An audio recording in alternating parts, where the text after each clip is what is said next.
Canto 7, Chapter 14, Text 6. Om Namo Bhagavate Vasudevaya.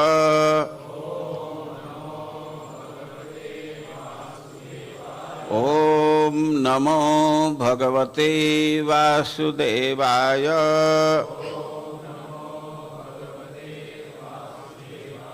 Om Namo Bhagavate Vasudevaya.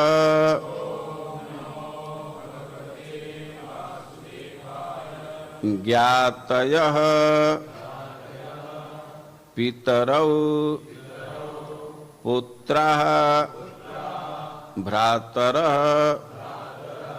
सुहृदः अपरे यत् वदन्ति यत् इच्छन्ति च अनुमोदेत निर्ममः। ज्ञातयः पितरौ पुत्रा भ्रातरः सुहृदो परे यद्वदन्ति यदिच्छन्ति चानुमोदेत निर्ममः। ज्ञातयः पितरौ पुत्रा भ्रातरः सुहृदो परे यद्वदन्ति यदिच्छन्ति चानुमोदेत निर्ममः। ज्ञातयः पितरौ पुत्रा भ्रातरः सुहृदो परे यद्वदन्ति यदिच्छन्ति चानुमोदेत निर्ममः।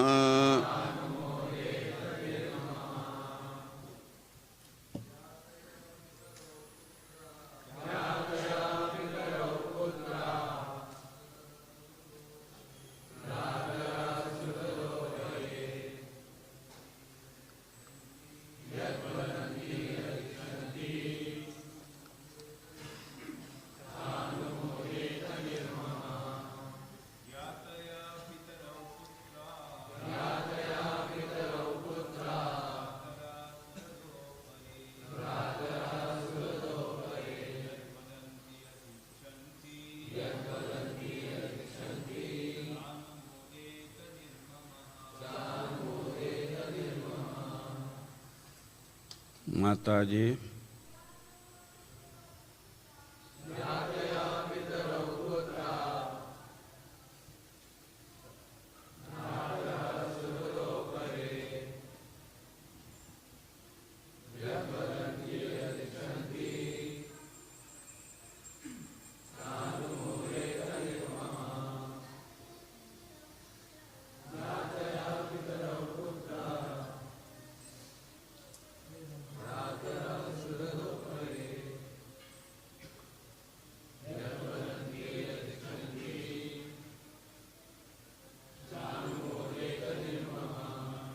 ज्ञातयः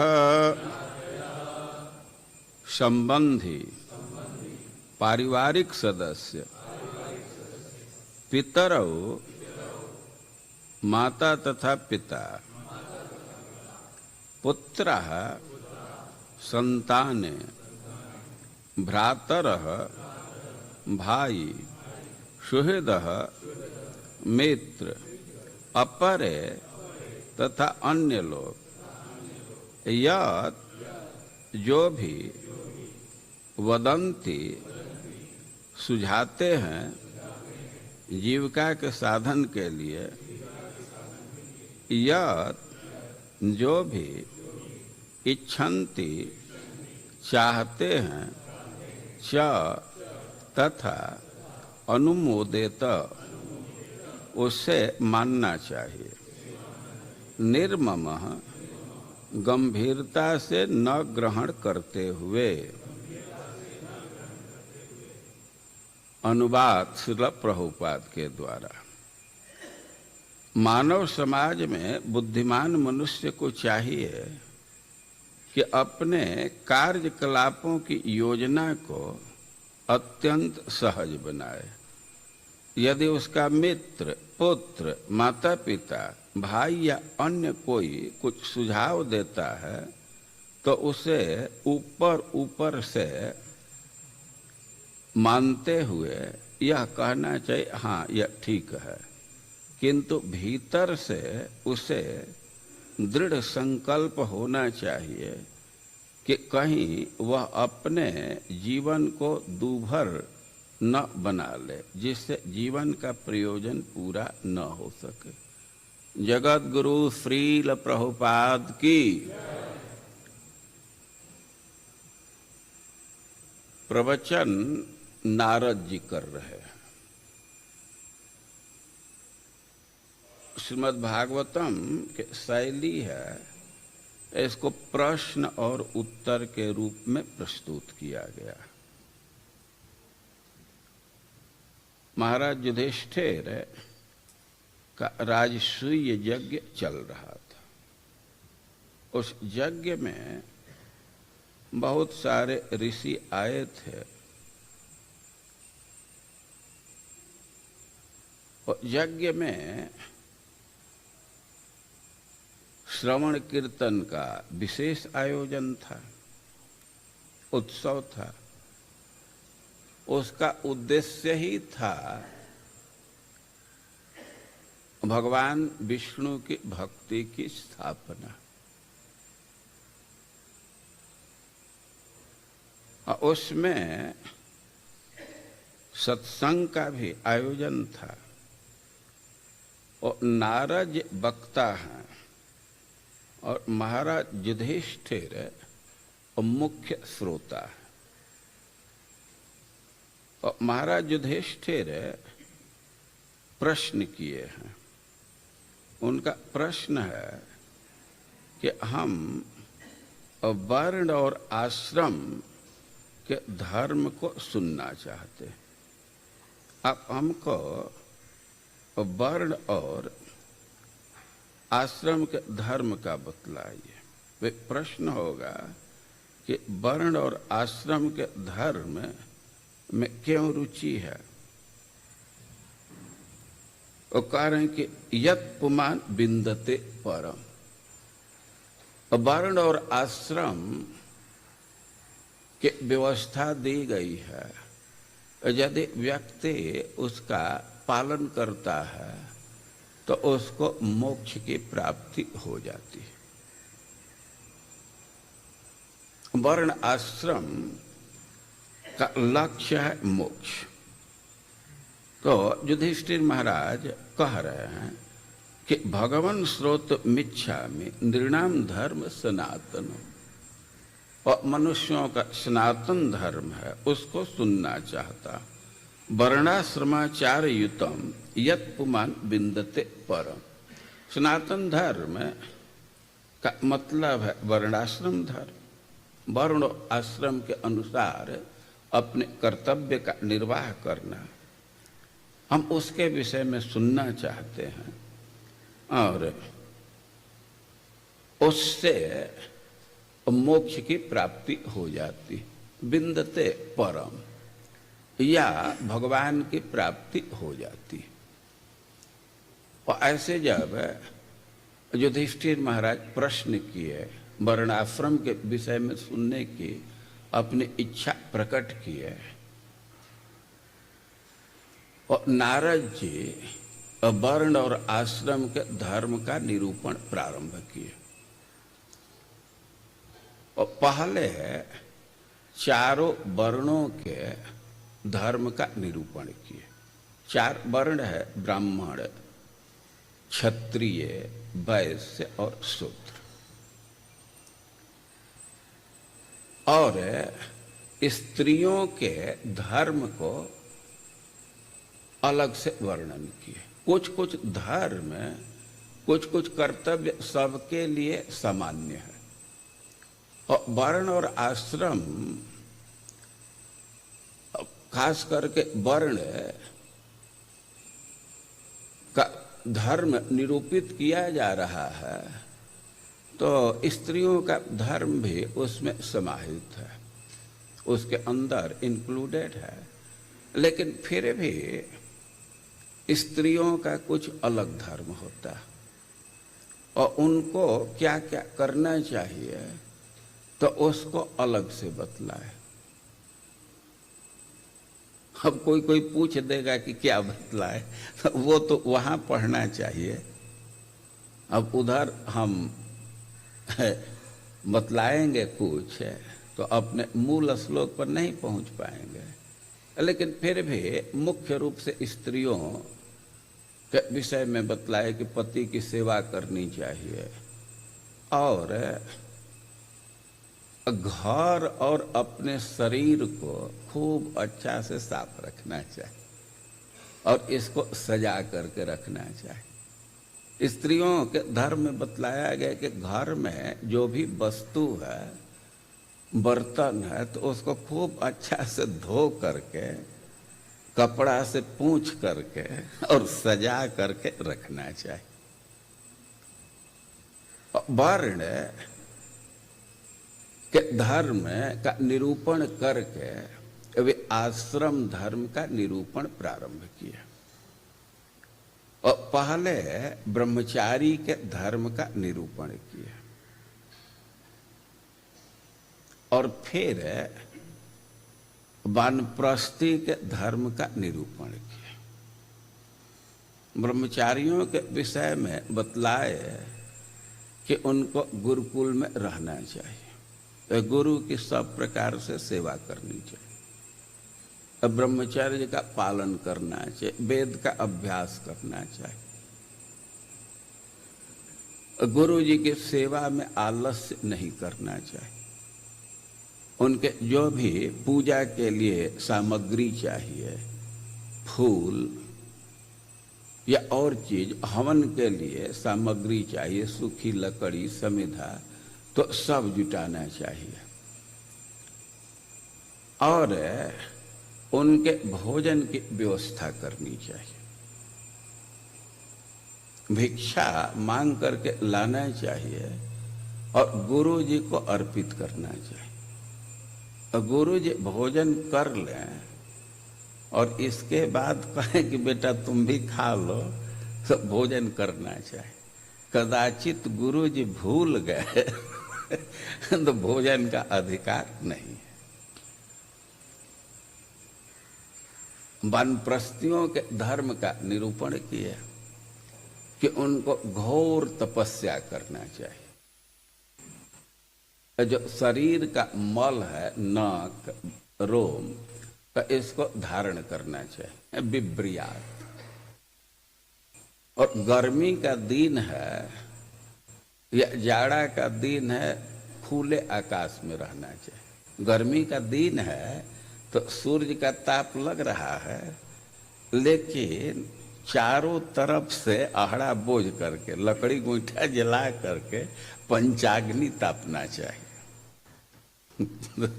और जाड़ा का दिन है तो पानी में खड़ा हो करके रहना चाहिए, अकंठ जल में। और वर्षा में भी आकाश के नीचे ही रहना है, छत के नीचे नहीं रहना है। कितना बौछार हो वर्षा का, उसको सहना है।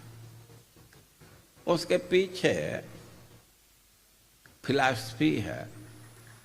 गृहस्थी के जीवन में एक भोग की प्रवृत्ति बन जाती है, तो उस धारा को बदलने के लिए, उस चेतना को ध्वस्त करने के लिए कठोर तपस्या की व्यवस्था की गई।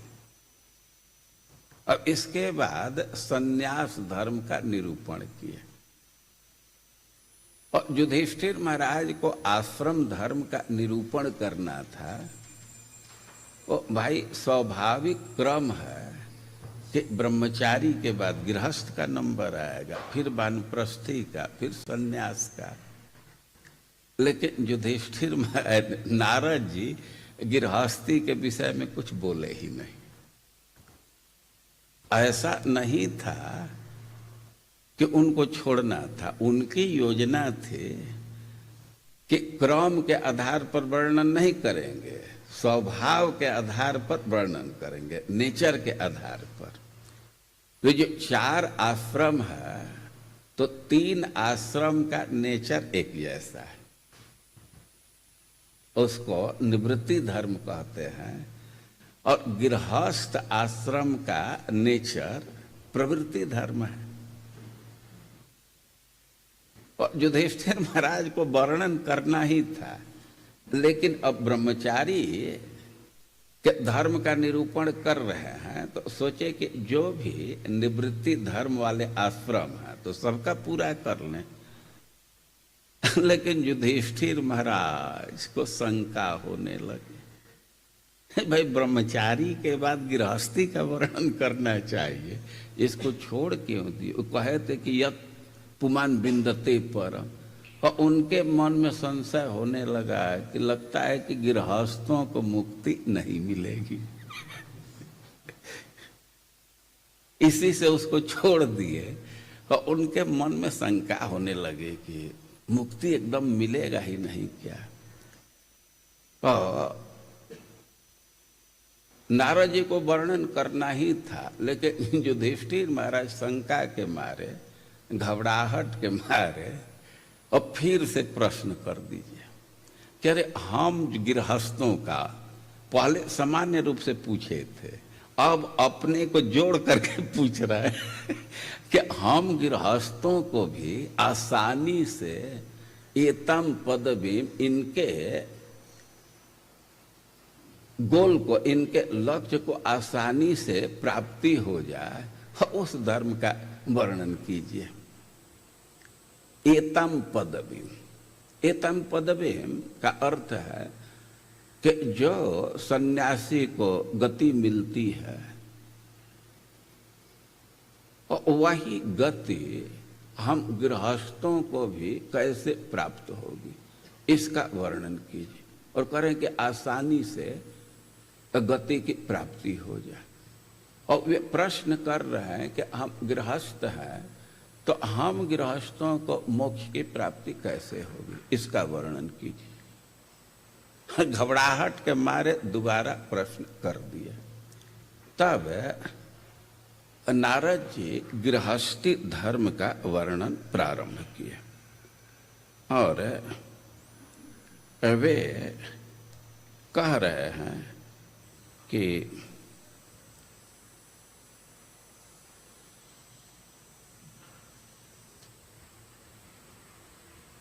नत्वा भगवती अजाय लोकानाम धर्म सेतवे वक्षे सनातनम धर्मम नारायण मुखाच्छ्रुतम। अब कह रहे हैं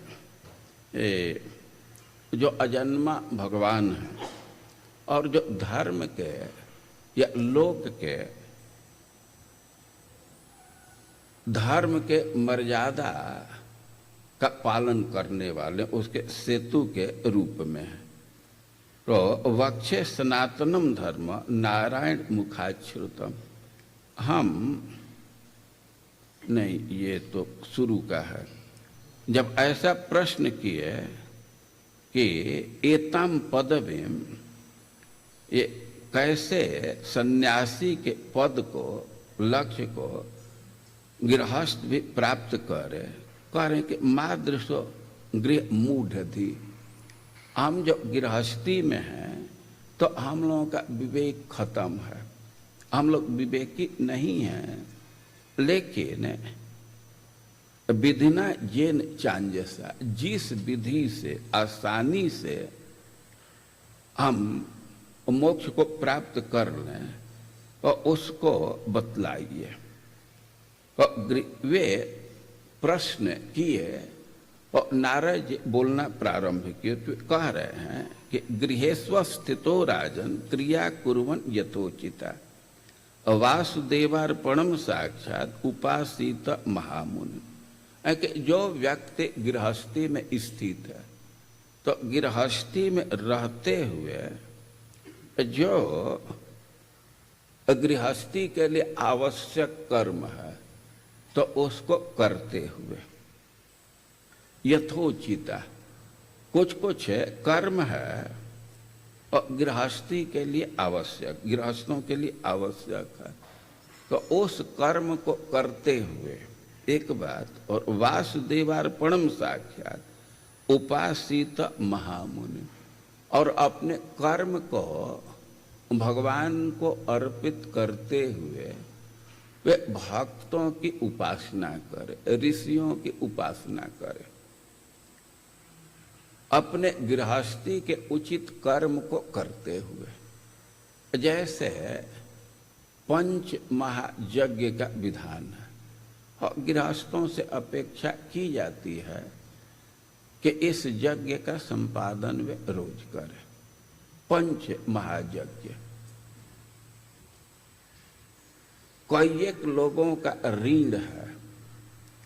हम अपने शरीर का निर्वाह कर रहे हैं या परिवार का पालन कर रहे हैं, परिवार चला रहे हैं, तो कई एक लोगों का उसमें सहयोग है। देवता लोग सहयोग करते हैं, विविध प्रकार की सुविधा दे करके, प्रकाश दे करके, हवा दे करके।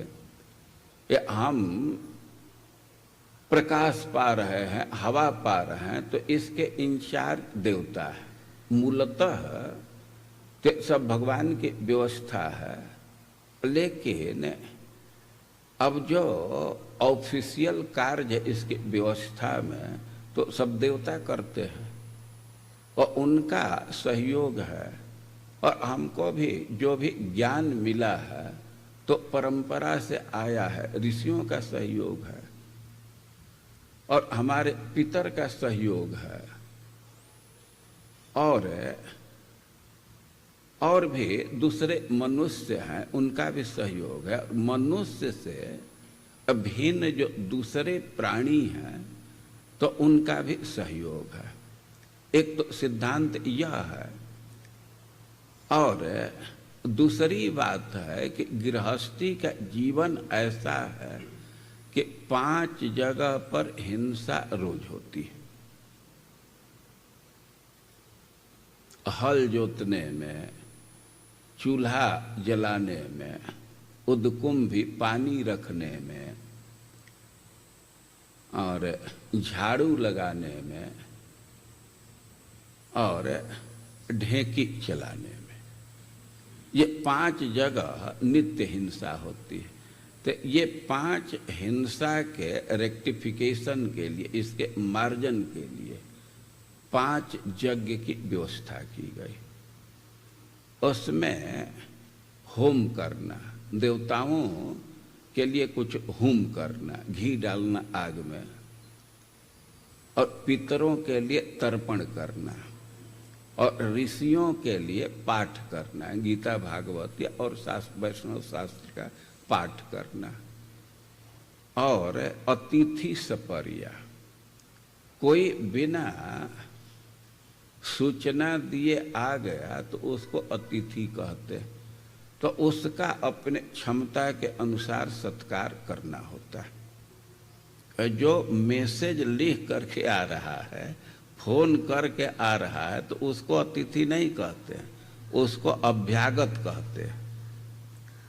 बिना किसी सूचना का आ गया और उसका सत्कार करना गृहस्थ का धर्म, ये डेली रूटीन का कार्य। अब सत्कार अपने क्षमता के अनुसार कर सकते हैं। अपेक्षित है इसको भोजन देना चाहिए, रहने का आवास देना चाहिए, और भी जो आवश्यकता है उसको पूरा करना चाहिए। नहीं तो कम से कम जल से सत्कार तो जरूर करना चाहिए। वो जल भी नहीं है तो मधुर वचन से तो जरूर सत्कार करना चाहिए। कोई अतिथि आ जाए, गृहस्थ अपेक्षित है कि उसको भोजन करावे। और केवल यह गृहस्थों का धर्म नहीं है, ये जो विरक्त हैं उनका भी कर्तव्य है। यदि संभव हो तो खुद ही भोजन दे, और यदि वे भोजन देने में सक्षम नहीं है, बहुत सारे लोग हैं कि खुद भोजन बनाते ही नहीं तो दूसरे को कैसे खिलाएंगे।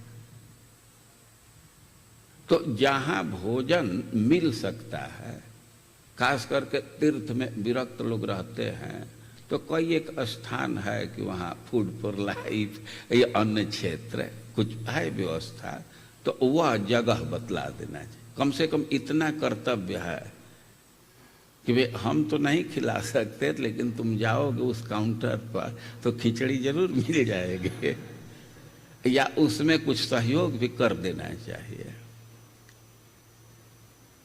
और भूत बलि, जो दूसरे प्राणी हैं तो उनको कुछ सहयोग करना, तो ये सब है जो यज्ञ का सिद्धांत है, परंपरा से समाज में प्रचलित है।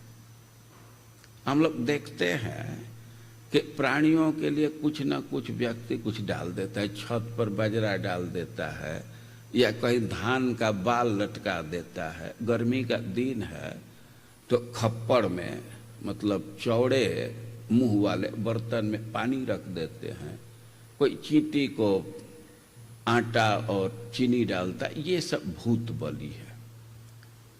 तो यह गृहस्थ के लिए आवश्यक है। तो कह रहे हैं कि क्रिया कुर्वन् गृहोचिता, या दूसरा अर्थ है कि भाई गृहस्थी में है तो खेती का काम करना होगा, ऑफिस में जाना होगा। अब बिना काम किए तो चलेगा नहीं, कुछ तो करना ही है। अब कह रहे हैं कि जितना आवश्यक है तो ऑफिस में जाना ही होगा, उसको करे, लेकिन उसको भगवान को अर्पित करे। एक बहुत आवृत प्रश्न आ जाता है, फ्रीक्वेंट क्वेश्चन है कि कैसे भगवान को अर्पित किया जाता है। हम कर्म कर रहे हैं तो उसको भगवान को कैसे अर्पित करेंगे, कुछ समझ में नहीं आ रहा है। देखिए, कर्म अर्पण का मुख्य अंश है कर्तापन के भाव का त्याग करना, भोक्तापन के भाव का त्याग करना। हम कुछ काम कर रहे हैं तो हमारे मन में बैठा हुआ कि हम करने वाले, यह सच्चाई नहीं है। तुम क्या कर रहे हो?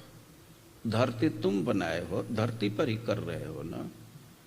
अरे अपना जो अंगुली चला रहे हो लैपटॉप पर, वो तुम्हारी शक्ति नहीं है, वो भगवान शक्ति दी है सब इंद्रियों में ना। जो बुद्धि चला रहे हैं कि बड़ा इंटेलिजेंट है, तो बुद्धि अपने से नहीं बनाए, भगवान दिए हैं ना। तो आप विचार करेंगे तो पद पद पर भगवान करने वाले, सब सुविधा वे दिए हैं, इंद्रियों में शक्ति वे दे रहे हैं, तो आप कैसे करता होगा? और इस भावना में रहना चाहिए कि हम करने वाले नहीं।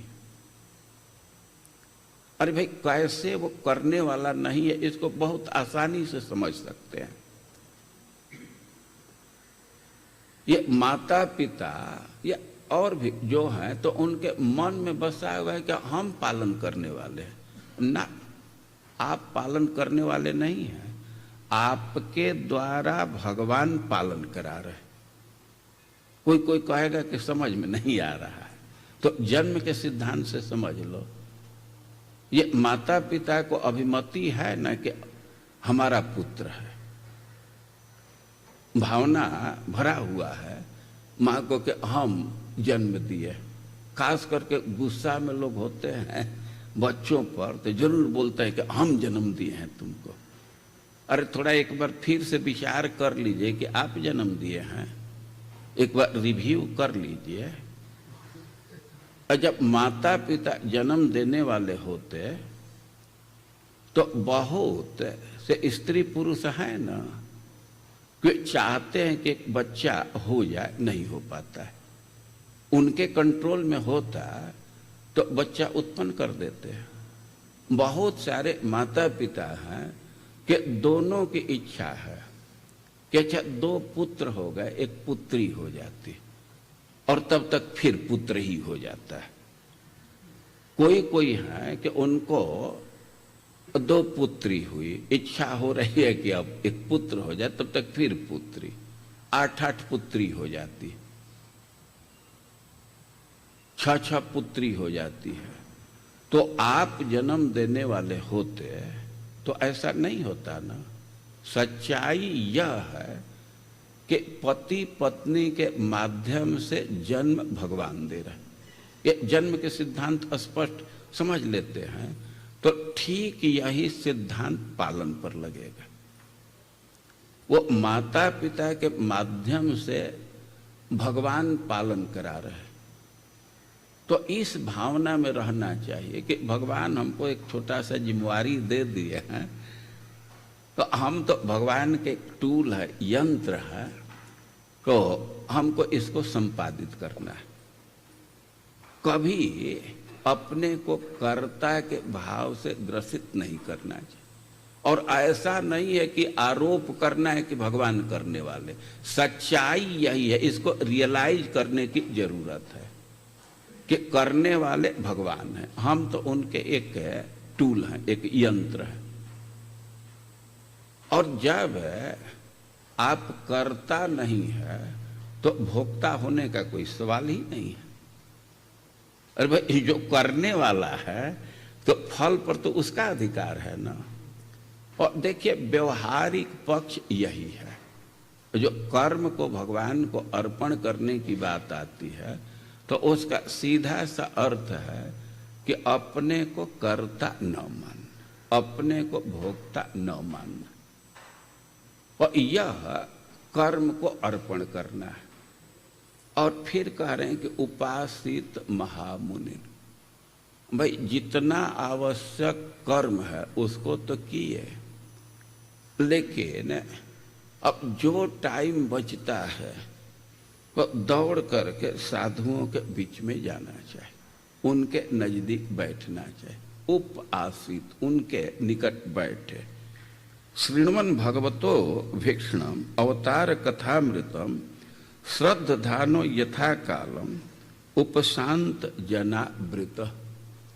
उपशांत, जो भोग के लिए लोलुप नहीं है, जो वैष्णव है, उनके समाज में जाना चाहिए।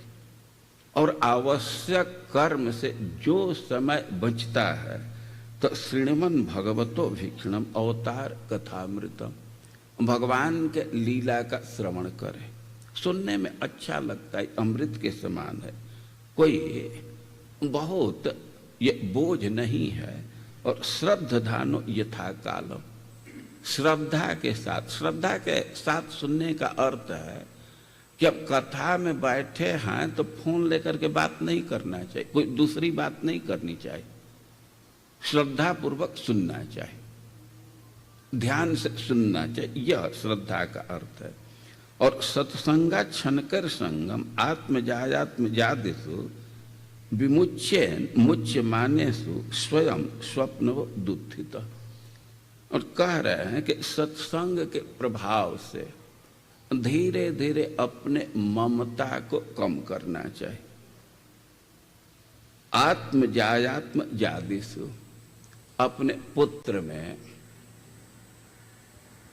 अपने शरीर में, अपने पत्नी में, और धीरे धीरे आसक्ति को कम करना चाहिए।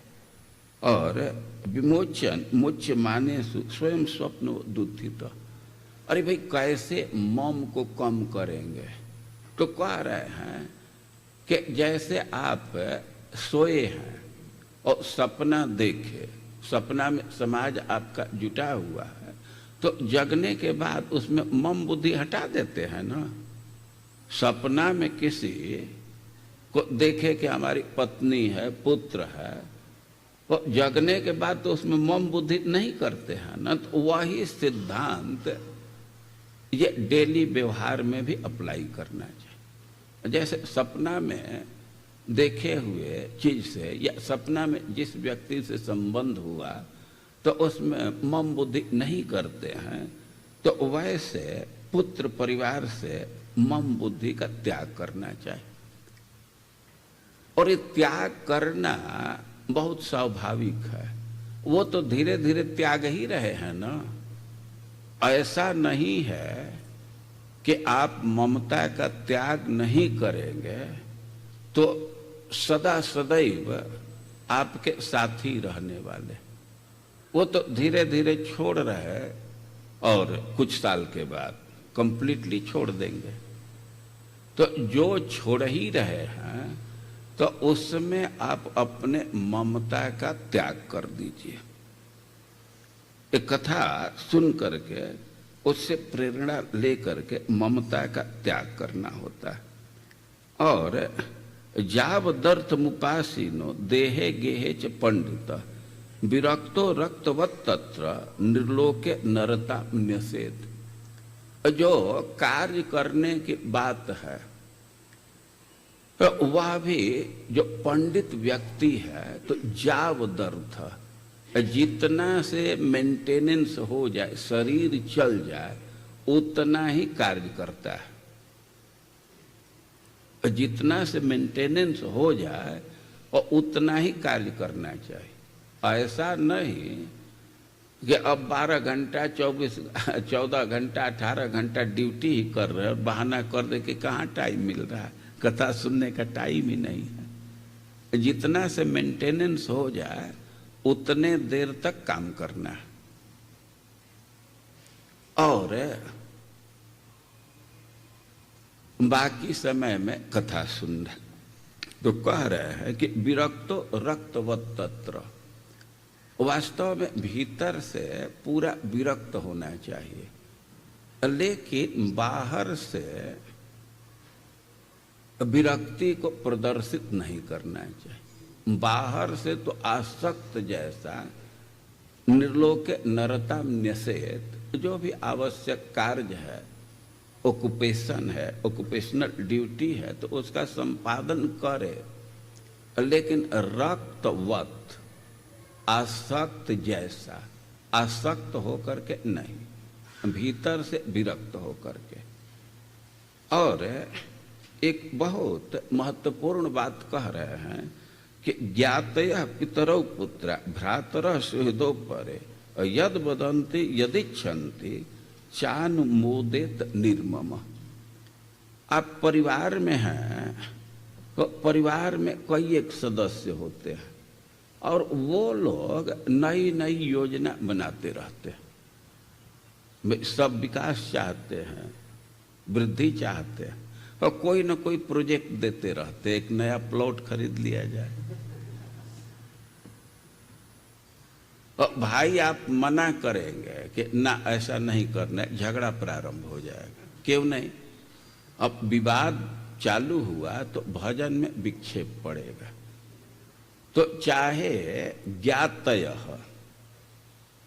चाहे दयाद लोग हों, ज्ञाति कहते हैं जैसे ब्लड रिलेशन है, पिंड का संबंध है, एक ही वंश में जन्म लिए हैं, पैतृक संबंध है, तो उसको ज्ञाति कहते हैं। कभी कभी परिवार से अलग हो जाते हैं लेकिन फिर भी सलाह देते रहते हैं।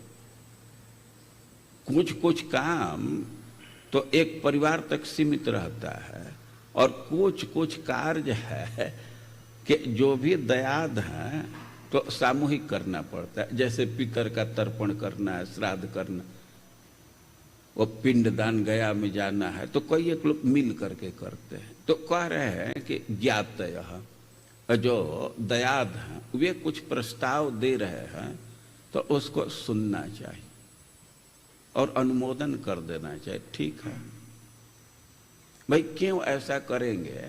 मान लीजिए कि उसमें बहुत समय जाएगा, धन जाएगा, तो क्यों समर्थन करेंगे?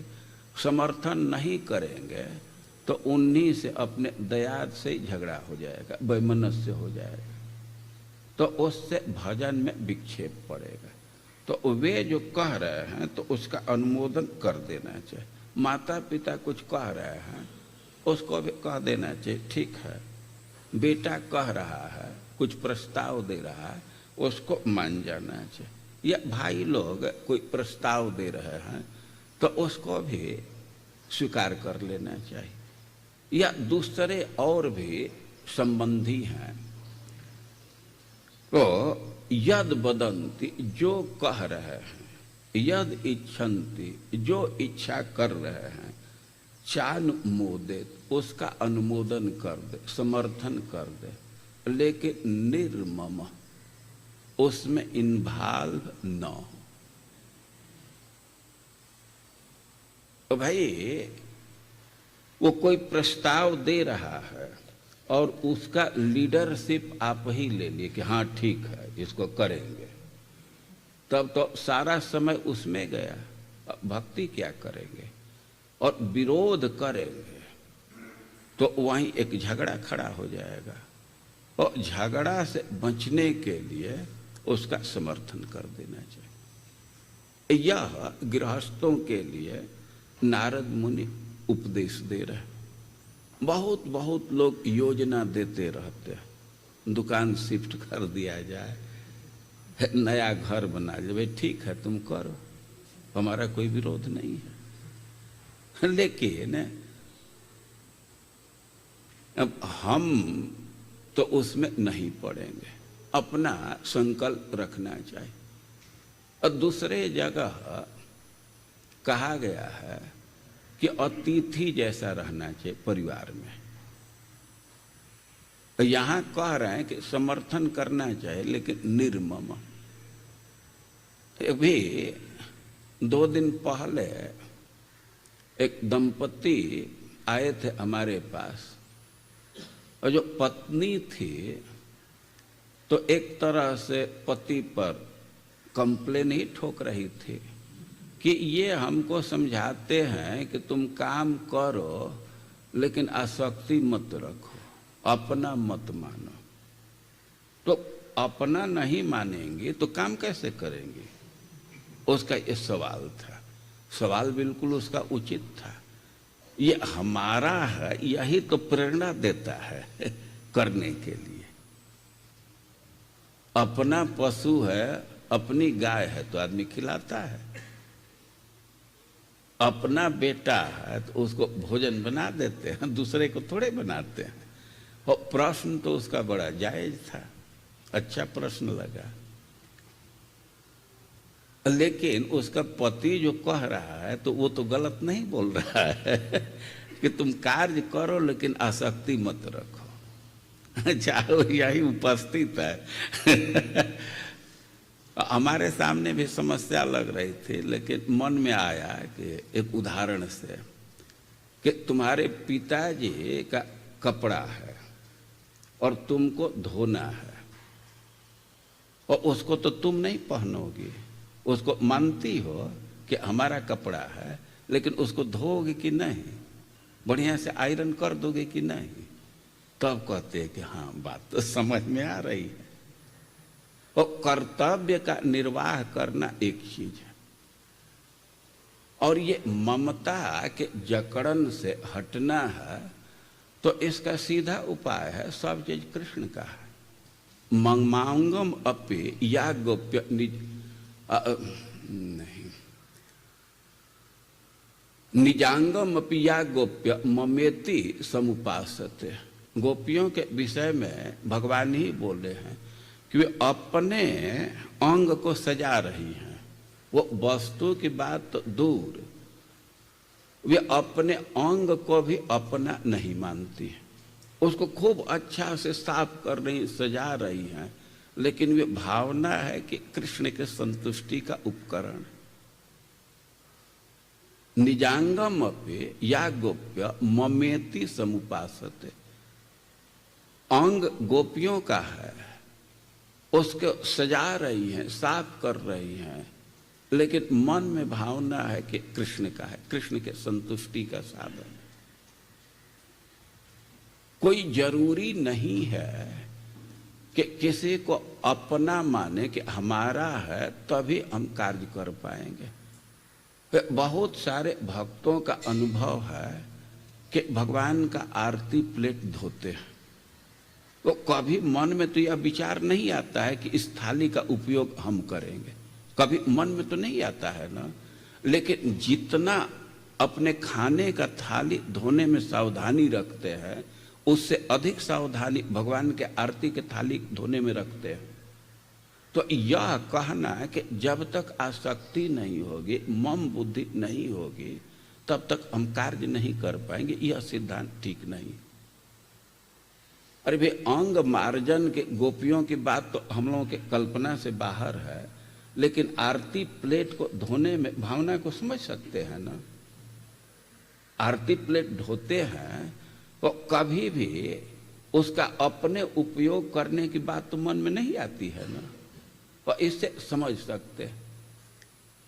और मम बुद्धि नहीं करना। ये कह रहे हैं कि जो भी प्रस्ताव दे रहे हैं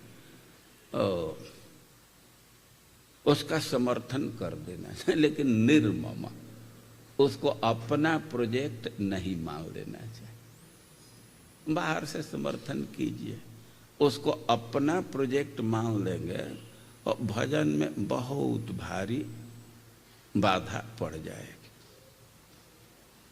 और यह सिद्धांत दे रहा है। दूसरे जगह भगवान कहे हैं कि घर में अतिथि के समान रहना चाहिए। कोई अतिथि आता है और खूब हालचाल करता है, समाचार पूछता है घुल मिल करके, लेकिन बस सुबह हुआ वो निकल जाता है, वहाँ बंद करके नहीं रहता है। और गृहस्थों को अतिथि जैसा अपने परिवार में रहना है। ज्यों अवसर आया तो वहां से निकल जाना होता है। खगवत सक्त, जैसे पक्षी हैं वृक्ष पर चा चा चा चा क्या क्या करते रहते हैं, कितना प्रसन्न रहते हैं, ऐसे ताली बजाइए और उड़ करके वे चले जाते हैं, वृक्ष को छोड़ देते हैं। और परिवार को छोड़ने के लिए ऐसे तैयार रहना चाहिए।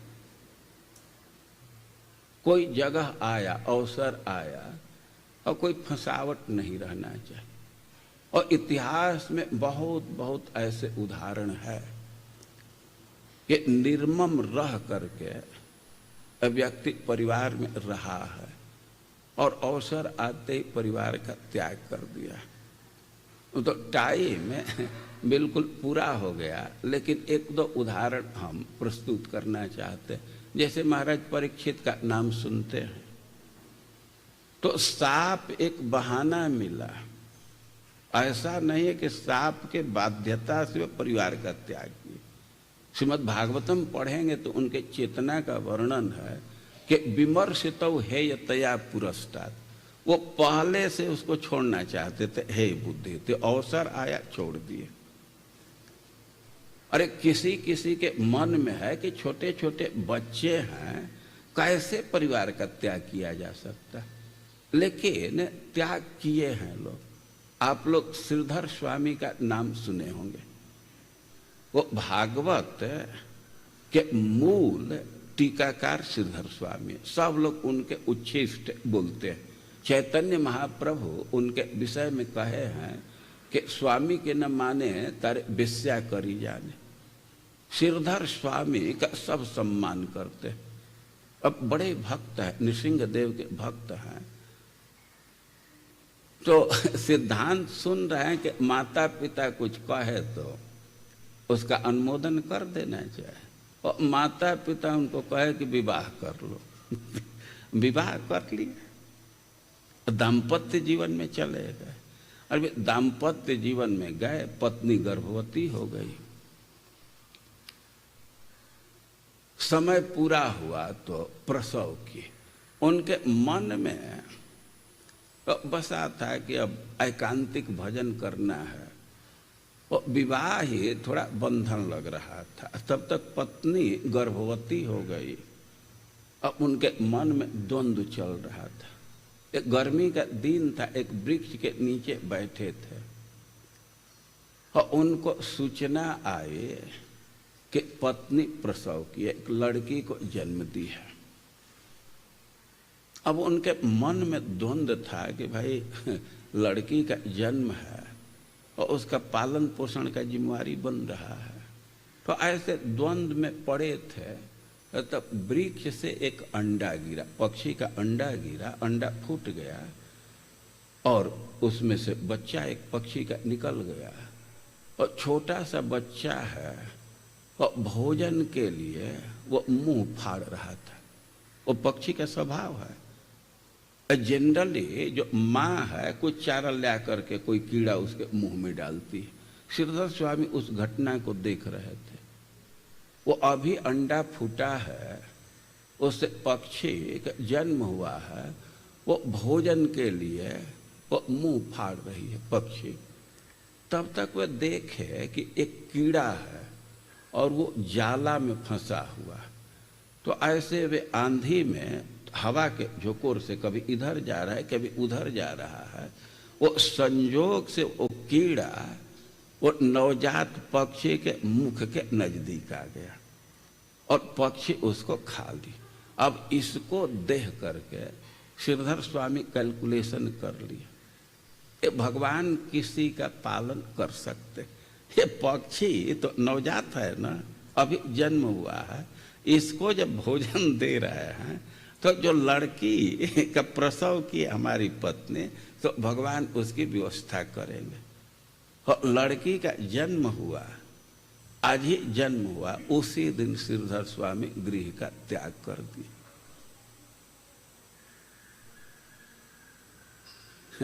टाइम तो अधिक होने लगा, लेकिन धैर्य हो तो एक चीज और सुना देना चाहते हैं। मिथिला के एक बड़े विद्वान हैं, वाचस्पति मिश्र उनका नाम। वे ग्रंथ लिखे हैं वेदांत पर, और वेदांत वे जन्म से ही विद्वान थे, प्रतिभाशाली थे, और वे वेदांत पर ग्रंथ लिख रहे थे। तो उनका मन उसमें पूरा अभिनिविष्ट था। और माता पिता कहे कि विवाह कर लो, तो विवाह कर लिए।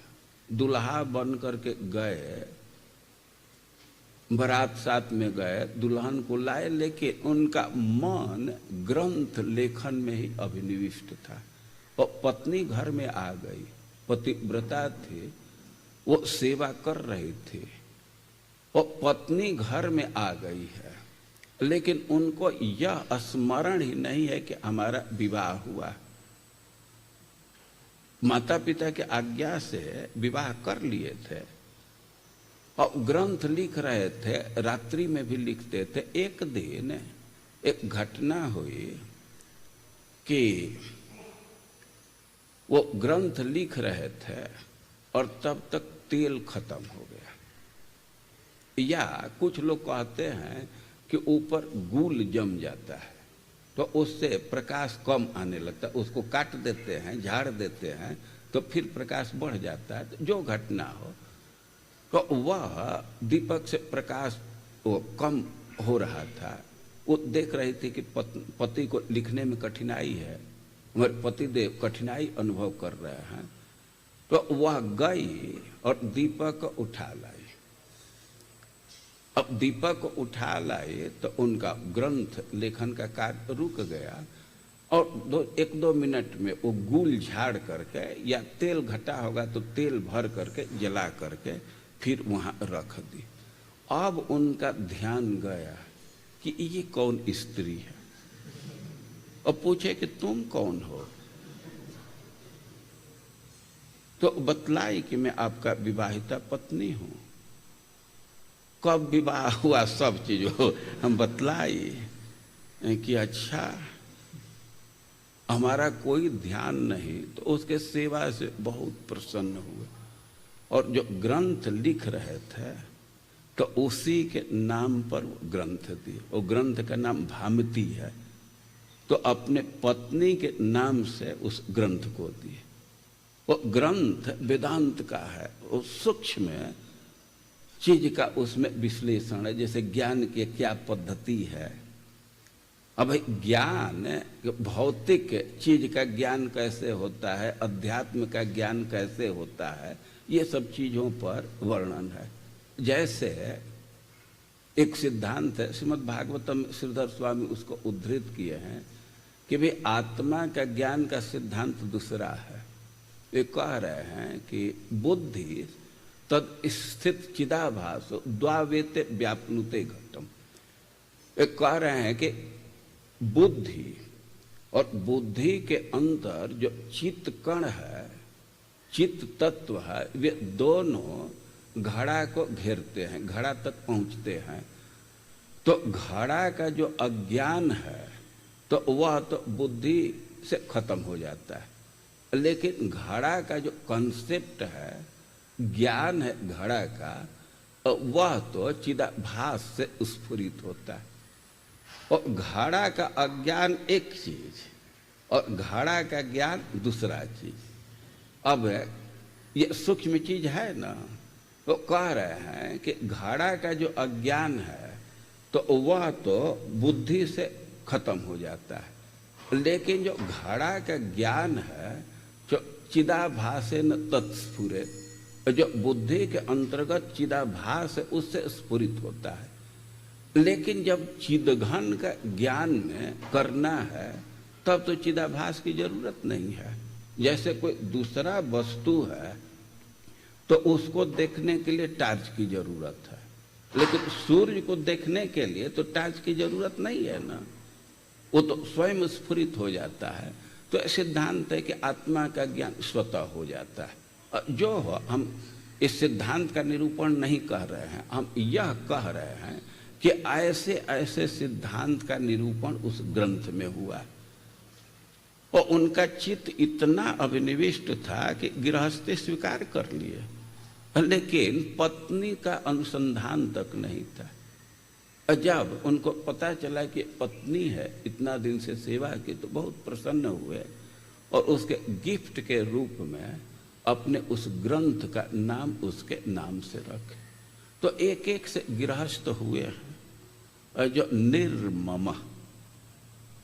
और नारद जी यही उपदेश दे रहे हैं कि कोई भी परिवार में प्रस्ताव आ रहा है, कोई प्रोजेक्ट का प्रस्ताव दे रहा है तो समर्थन कर देना चाहिए, लेकिन उसमें इन्वॉल्व नहीं होना चाहिए। राधे श्याम प्रभु टॉपिक दिए हैं कि सुनो रास्ता रिश्ता नाता सबका सुनो, लेकिन करो अपने गुरु के आदेश का पालन।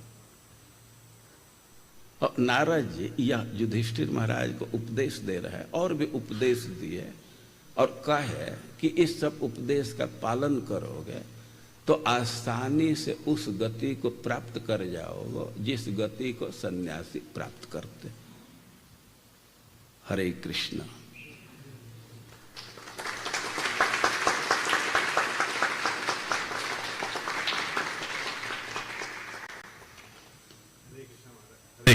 हरे कृष्ण महाराज, बहुत बहुत धन्यवाद। आपने एक ही कक्षा में बहुत सारे टॉपिक्स कवर कर दिए।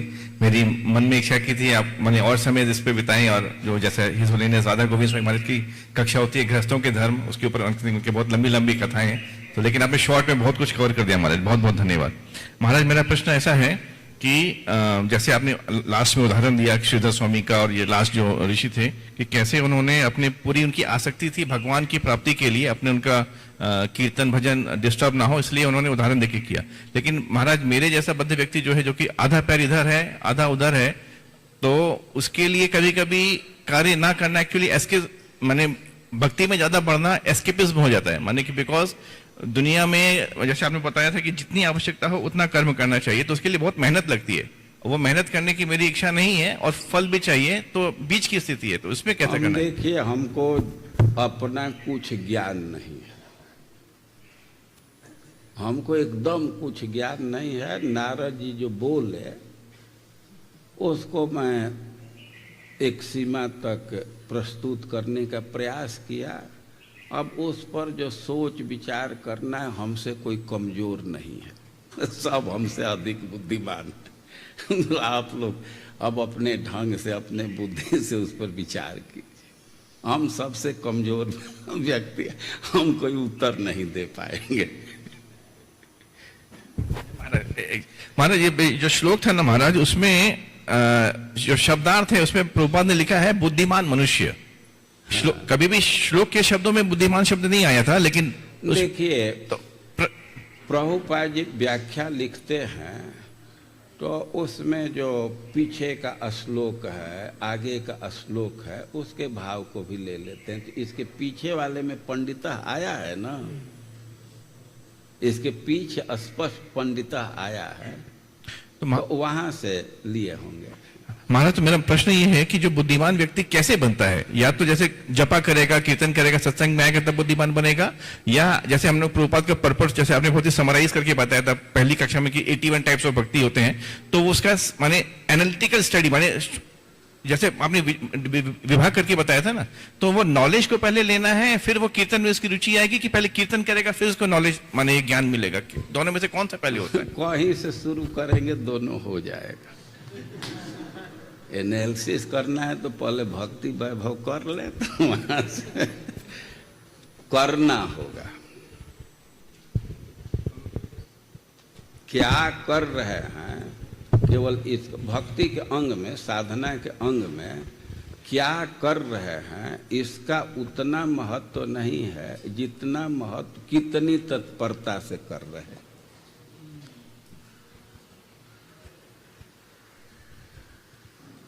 केह साधे एक अंग, केह बहु अंग, ये एक जनरल सवाल है कि 64 अंग का निरूपण किए तो एक करना चाहिए, सब करना चाहिए, है कि उसमें स्वतंत्रता है।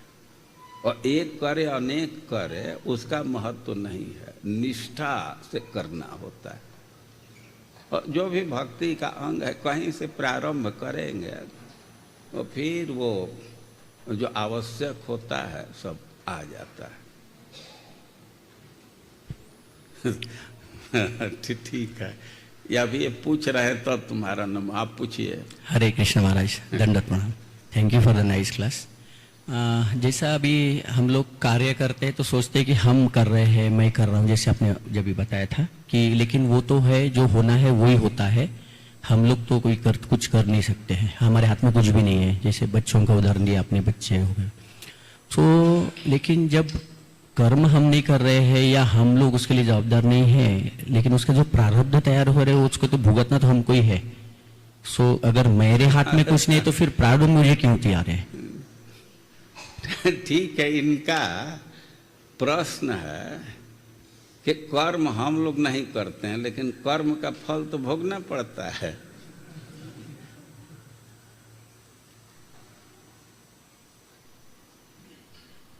वो कर्म का जो फल बनता है वो कर्म के आधार पर नहीं बनता है, भावना के आधार पर बनता है।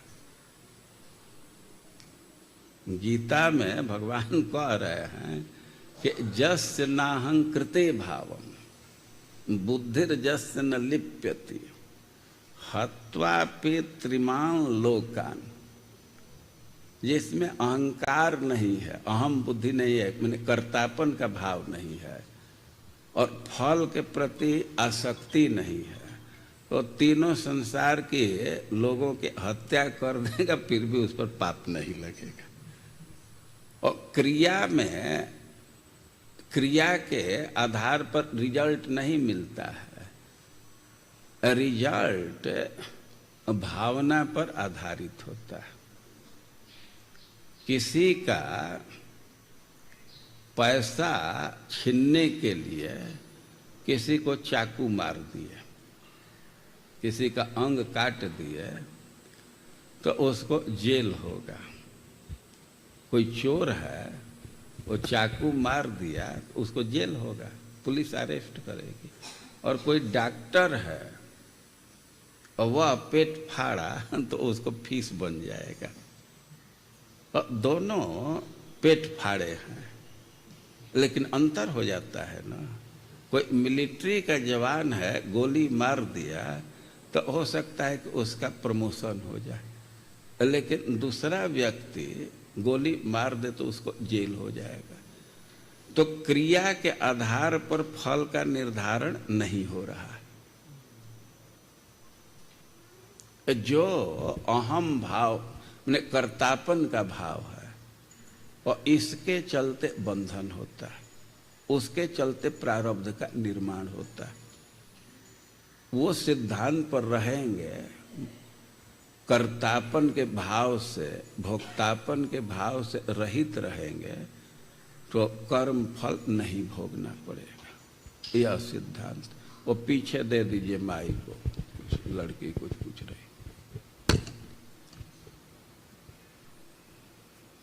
हाँ माता जी पीछे। हाँ हरे कृष्ण महाराज, आपकी कथा के लिए धन्यवाद। कृपया मेरा विनम्र प्रणाम स्वीकार करें। महाराज मेरा प्रश्न ये है कि हम बहुत सारे जन्मों से बद्ध हैं अपने परिवार और परिजनों से प्रेम करने में और उन पर आसक्त होने में, और हमारा नैसर्गिक झुकाव उसी में है। सो वो जो हमारा नैसर्गिक झुकाव है, वो जो आसक्ति यानी प्रेम है, वो कृष्णा की ओर हम कैसे मोड़ सकते हैं? ठीक है।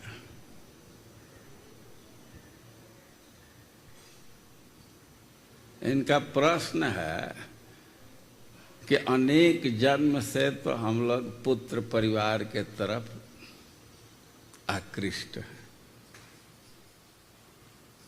तो कृष्ण के तरफ कैसे आकर्षण होगा? तो प्रश्न तो अच्छा ही पूछ दी, लेकिन थोड़ा त्रुटि है ना इसमें। ये पुत्र परिवार की आसक्ति तो आगंतुक है, अनेक जन्म का संस्कार है, लेकिन फिर भी आगंतुक है। ये एक्वायर्ड है, आया हुआ है, ओरिजिनल नहीं है। ओरिजिनल तो कृष्ण प्रेम पहले से ही है। जैसे कोई कहे कि बहुत देर से तो सूरज बादल से ढका हुआ है, बहुत देर से ढका हुआ है, और कैसे सूरज का दर्शन होगा? अब सूरज के दर्शन के लिए कुछ अलग से प्रयास नहीं करना पड़ेगा। वो बादल हट जाएगा तो वो स्वतः ही स्फुरित हो जाएगा। सूर्य के लिए कुछ करना नहीं है, वो केवल बाहर का जो आवरण है उसको हटाना है। और नित्य सिद्ध कृष्ण प्रेम साध्य कभू न, ऐसा नहीं है कि कृष्ण प्रेम कहीं बाहर से लाना है, वो पहले से है, और अभ्यास करने से स्वतः उभर जाता है। ये उदाहरण से इस बात को समझाया गया है। और जो छोटा सा लड़का है तो उसको सिखाना पड़ता है ना चलने के लिए, माँ अंगुली पकड़ करके उसको करती है। तो जो सीखने की क्षमता है वह डाल रही है, वो सीखने की क्षमता तो पहले से है, चलने की क्षमता पहले से ही है। ऐसा नहीं है कि चलने की शक्ति माँ डाल रही है, चलने की शक्ति वो डालती अभ्यास से। तब तो कोई माँ आकाश में उड़ा देती अपने बच्चे को।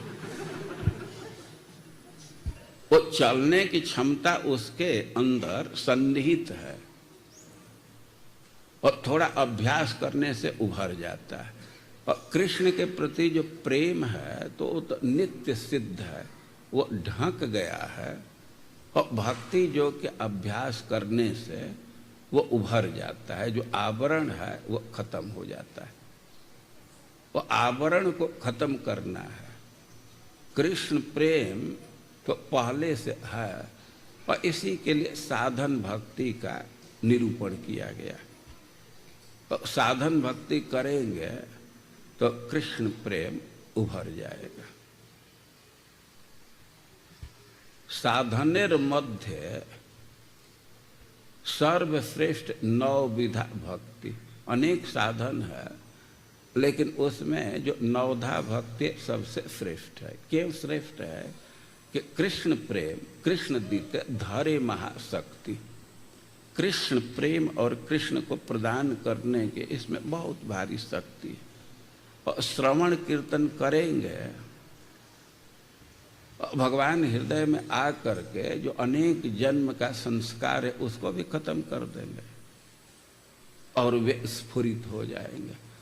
और कृष्ण प्रीति प्राप्त करने का साधन है खूब अच्छा से निष्ठापूर्वक श्रवण कीर्तन करना, नवधा भक्ति का संपादन करना। साधन भक्ति का संपादन करने से, अभ्यास करने से कृष्ण प्रेम स्फुरित हो जाएगा, उसको कहीं से लाना नहीं, वो हृदय में है। ये जो पुत्र परिवार का संबंध है तो वह तो टेम्पररी संबंध है, और कृष्ण का जो संबंध अस्थाई संबंध है, और उससे वो ज्यादा बड़ा या गहरा संपर्क है। या भी जो हमारे चित्त पर संस्कार है तो उससे करोड़ों करोड़ों गुना अधिक कृष्ण का संस्कार है, लेकिन वो दब गया है, उसको उभारने की जरूरत है, और श्रवण कीर्तन करने से उभर आता है। यस, धन्यवाद महाराज। जगत गुरु श्रील प्रभुपाद की, ग्रंथराज श्रीमद् भागवतम की।